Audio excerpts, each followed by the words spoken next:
Every minute of every day since the Queen died has been written in stone to the last detail for decades, including the fact that tomorrow at exactly 2:22 p.m., the cortege will leave Buckingham Palace behind me and head to Westminster Hall, where the lying in state will begin.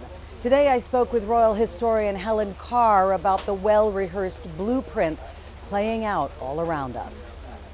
Obviously, famously, the death of the Queen was Operation London Bridge, and then there was all sorts of various code words depending on where she died, depending on the method of transporting her body. There are so many. I mean, the fact that she died at Balmoral Castle was Operation Unicorn.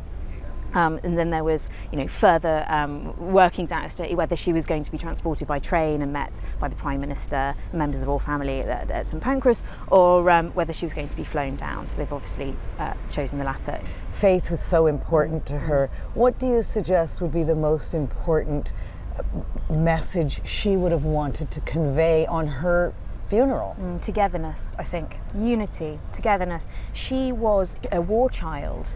Blitz spirit was something that was hugely important to her, which is something that we saw when she made the address to the nation with the coronavirus pandemic. We should take comfort that while we may have more still to endure, better days will return. This idea of we will meet again, this idea of we will come back together again. I think she would have been moved by the outpouring of public grief. I wonder if she would have been surprised by it. I think perhaps not. I think she knew she was loved. Is there anything you've learned as an expert about her that you didn't know? Yeah, she always talked about sort of wanting to be a farmer's wife. How wrong should she have been? Yet she did such a fantastic job, and I think she went into the role with grace and decorum, which is something she lived by. So now we have King Charles. What do you think this transition is going to look like? I think Charles is filling some very big shoes. I think it's a tough job for him. She cultivated 70 years of respect, and she didn't step a foot wrong. That's something that keeps coming up. She did not step a foot wrong. And Charles, historically, his reputation has been somewhat contentious, whether fairly or unfairly. So he has some work to do with that, and I think he will try his best to follow his mother's example, and I think he will. But it's just whether it's how the public receive him in that manner. We watched Prince William and Harry come together with their wives.